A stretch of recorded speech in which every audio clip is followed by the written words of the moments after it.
Profesor, buenas tardes compañeros. En esta oportunidad vamos a exponer sobre las fallas que se dan en los pavimentos. Mis compañeros son William Lanzafuentes Jiménez, John Masco, Jacobo Vidal, Jesús Riojas y quienes habla, Pedro Caporta Raza. Bueno, desde los principios de la humanidad, la necesidad de transporte en general ha sido de suma importancia. Pero para que esto se pueda concluir, se necesitaría una ruta con un tipo de superficie tal que permita que la carga arriba su destino sin ningún tipo de daño. Desde se han evidenciado rutas de como la pasada, desde los hilitas, con las primeras rutas a suelo firme, hasta la ruta del siglo XIX, con las primeras rutas pavimentadas.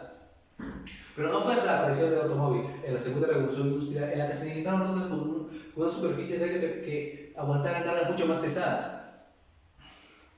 Por eso, en los Estados Unidos de América se da la fabricación de nuevos productos asfálticos, los cuales satisfacen este menester. Asimismo, en este país se dan los primeros usos de los pavimentos rígidos, por el gran volumen de automóviles necesitados por la ruta común. Pero como toda estructura, estas estaban sometidas a los agentes de su entorno que disminuían su vida útil o que incluso provocarían fallas, las cuales se interpondrían a su correcto funcionamiento. Bueno, prosiguiendo con la parte de los compañeros que han explicado sobre nuestro proyecto, que es sobre las fallas de pavimento, voy a explicarles sobre mi parte, que es de los pavimentos. El pavimento forma parte del firme y es la capa constituida por uno o más materiales que van sobre el terreno natural y nivelado. Y esto sirve para la circulación ya sea de vehículos y personas. Bueno, como podemos ver, hay ciertos tipos de pavimentos construidos en todo nuestro, ya sea en países, ciudades, distritos, ¿no? Porque, por ejemplo, tenemos un claro ejemplo por ejemplo, en Lima, vemos que no llueve tanto, sino garúa, pero en cambio en Huancayo sí. Entonces, eso nos quiere decir que en cada ciudad está diferentemente constituido los pavimentos y que están cada uno con una capacidad portante para soportar. Y de eso nos damos cuenta, digamos, que en algunos pavimentos vemos que hay así algunas fallas, ¿no? Por ejemplo, quiebras, están quebrados, así malogrados, así pues con piel esas fallas de piel del cocodrilo. Y esto se debe porque algunos ciertos conductores no respetan, sino, digamos, por cierto, digamos, quiero cortar mi tiempo, ya no me falta, ¿no es? Y se cruzan y en esos dichos pavimentos no está nivelado para soportar esa carga viva que pasa, ¿no? Ahora que ya sabes que es un pavimento, veremos los tipos de pavimento. Pavimento flexible, rígido, mixto, pavimento flexible. En este tipo de pavimento, los esfuerzos aplicados se distribuyen en áreas reducidas, debido a que no tienen mucha rigidez. Es por ello que se deforman. ¿Qué quiero decir con esto? Supongamos que este es nuestro pavimento flexible, y esta es la capa superficial, que en este caso va a ser de asfalto, es el material en pavimentos flexibles. Este al inicio. Cuando pasa el vehículo, va a ejercer un esfuerzo, que va a hacer que nuestra capa se hunda, se deforme. Pero luego de los esfuerzos ya fueron aplicados, vuelve a su condición inicial. En este tipo de pavimentos, el mecanismo de transmisión de esfuerzos a la capa de apoyo, al subrasante, es por disipación de tensiones. El esfuerzo que recibe esta capa la transmite a la otra, pero en un área reducida.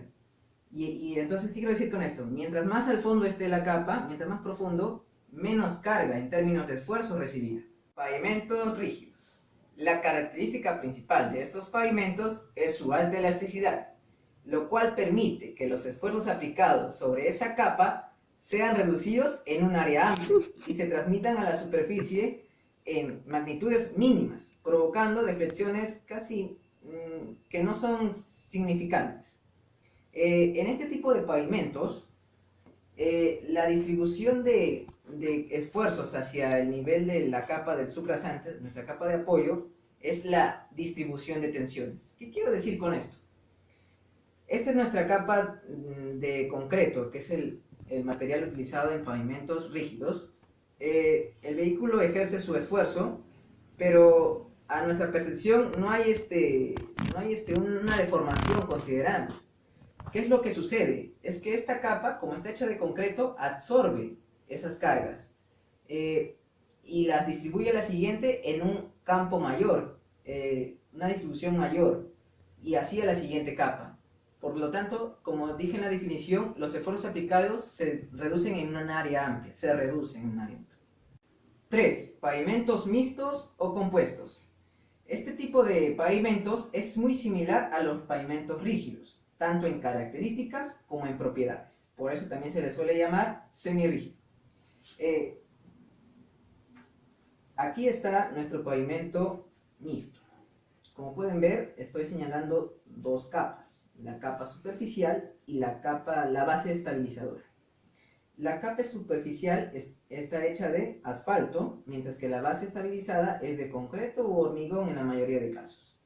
En este tipo de pavimentos, el mecanismo de distribución de esfuerzos hacia la base de apoyo, que es el sublazante, se realiza tanto como disipación y por distribución de tensiones. Por lo tanto, a este tipo de pavimento es de comportamiento mixto. La base estabilizadora tiene una función estructural. Aunque consta de la capa superficial, ¿no?, que es hecha de asfalto, la cual recibe el esfuerzo, es la base estabilizadora la que le da rigidez. Bueno, prosiguiendo con lo establecido, empezaré a explicar sobre los materiales para la evolución de los pavimentos. Iniciaremos con los agregados pétreos. Los agregados pétreos son un conglomerado de partículas inertes entre las cuales encontramos gravas, arenas, filos y fillers, los cuales se utilizan para la fabricación de piezas asfálticas y o concreto hidráulico, entre los cuales estos se clasifican de acuerdo a su tamaño. Los más grandes son conocidos como gravas, los más pequeños son conocidos como arcillas y los de tamaño intermedio son conocidos como arenas, entre finas y gruesas. Dentro de las mezclas asfálticas, esta cumple la función de transmitir las cargas de una manera mermada a las capas subyacentes, además de constituir la mayor parte de la masa y volumen de la mezcla asfáltica. El concreto hidráulico, en su forma fresca, cumple la función de absorber el agua para tener una mejor manejabilidad del concreto, y en la forma endurecida, las propiedades de los agregados pétreos influyen directamente en la resistencia del concreto. Los productos asfálticos. Estos productos asfálticos tienen diferentes aplicaciones, en los cuales encontramos para realizar las mezclas asfálticas en caliente y las mezclas que se dan de 135 grados a 160 grados Celsius, y las mezclas asfálticas en frío, que se dan a temperaturas menores a 60 grados Celsius, y las mezclas asfálticas recicladas. También algunos de estos se utilizan para riegos de privación, u otros también se utilizan para mejorar las características del cemento asfáltico que se quiere utilizar, entre las cuales están el mejoramiento de las características físico-mecánicas, químicas y rheológicas.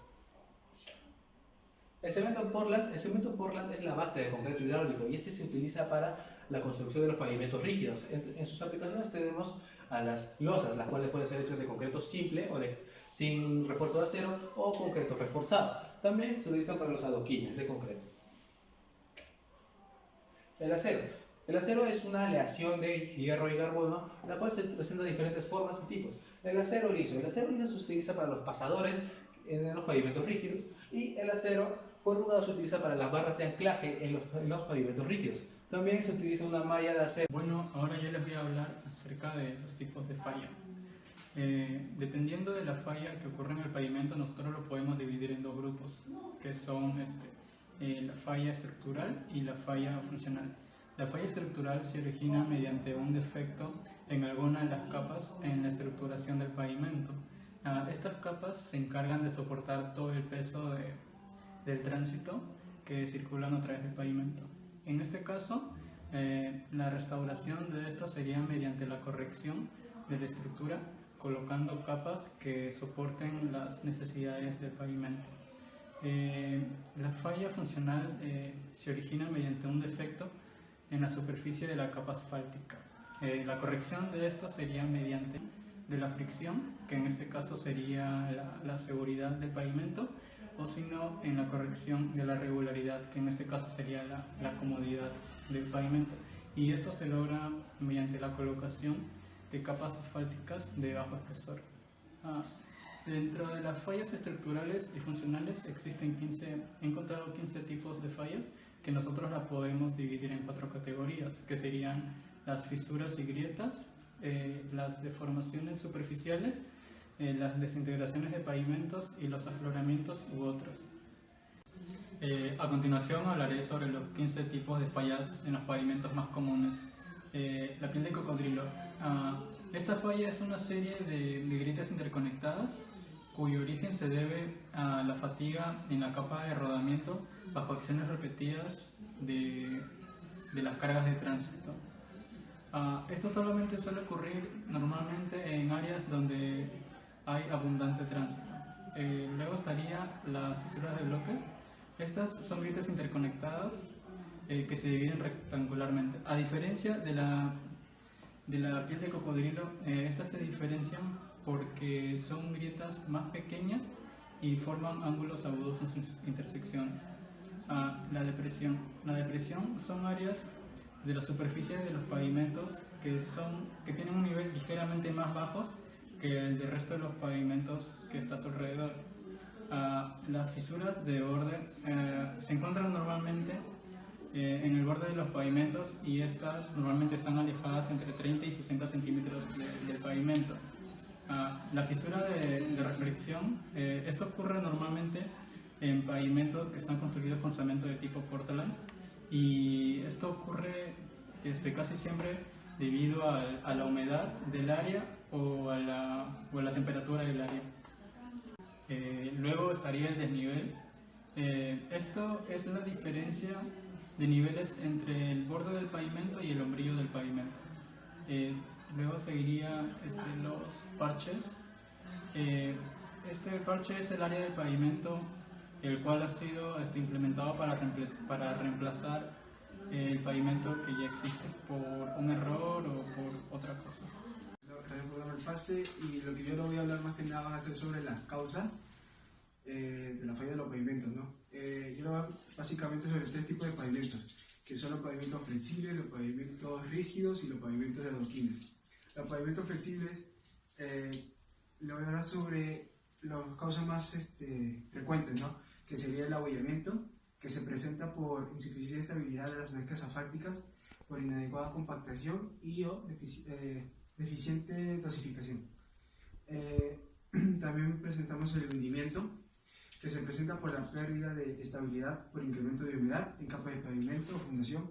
Como bien se sabe, acá en Perú, lo que sería la parte costa, lo que sería en cuanto a la humedad, es muy alta, y es por eso que suelen haberse más lo que serían esos tipos de fallas en lo que serían los pavimentos, ¿no? En las pistas. Luego también tenemos la corrugación, que se presenta por el exceso de la humedad en la subrasante o la capa granular. También tenemos el corrimiento, que se genera por las altas temperaturas que generan la carga de tránsito. El hinchamiento, que se genera por la contaminación de los materiales que conforman la capa del pavimento. Luego también tenemos los pavimentos rígidos, que bueno, lo básico que serían el descaramiento, que se produce por los derrames de los productos químicos que atacan al hormigón. Como se sabe, hay varios tipos de transporte que suele verse como los derrames de petróleo o otras cargas químicas, ¿no? También tenemos los desprendimientos peladura, que se produce por el efecto abrasivo del tránsito sobre hormigones de calidad pobre. También tenemos los efectos de superficie por pulimiento superficial, que se deben por la inadecuada dosificación del hormigón debido a bajo contenido del cemento. También otra causa sería los defectos de superficie por fisura plástica o contracción, que se generan por el debilitamiento de la superficie por exceso determinado durante la construcción. Luego también tenemos los pavimentos de adoquines, que básicamente es algo similar a los flexibles, pero es muy apartado, ¿no? Que sería también abultamiento, que se produce por el cambio volumétrico de la subrasante, generalmente se presenta en suelos expansivos. Luego también tenemos las depresiones, que se produce por las fallas en la capa de la arena cuando las partículas se degradan por un inadecuado drenaje o la falta de mantenimiento. Luego tenemos la pérdida de arena, que se produce por el arrastre del material fino por expulsión de agua al paso de los vehículos. Y por último tenemos el desplazamiento de bordes, que se produce por las cargas de tránsito, por la falla localizada de construcción del elemento. Eso sería todo, gracias. Bueno, de todo lo anterior hablado de mis compañeros sobre nuestro proyecto, lo que son tipos de fallas en pavimentos, voy a darles dos pequeñas que son las recomendaciones y conclusiones. Bueno, recomendamos que antes de ser ejecutado todo tipo de obra de pavimentación, se realice primero un estudio de suelo, ¿no? Que es la geotecnia, para ver si ese dicho suelo o dicho terreno tiene la capacidad portante para soportar todos los factores como son las cargas vivas y las cargas muertas o ciertos tipos, ¿no? O de otros factores más, por ejemplo el factor climatológico, a veces en algunas ciudades llueve o no llueve. Bueno, además también quiero darles una pequeña conclusión, ya que bueno, estos tipos de fallas suceden debido a muchos factores, como ya lo mencionaron mis compañeros antes, debido al clima o debido a las cargas vivas y las cargas muertas, digamos, como son los vehículos. Estos vehículos aún nos pasan, digamos, sabemos cómo nuestros pavimentos se desquebrajan o se rompen, ya que ciertos vehículos, pasan por unos ciertos pavimentos que no están capacitados para soportar y, digamos, para nivelar esos ciertos de cargas vivas, porque digamos, algunos sitios solamente están hechos para vehículos menores, o en otros están y otros pavimentos están para soportar vehículos mayores de mayor carga pesada, ¿no? Bueno, y todo esto bueno, eso sería todo por ahora. Espero que les haya gustado este video y muchas gracias.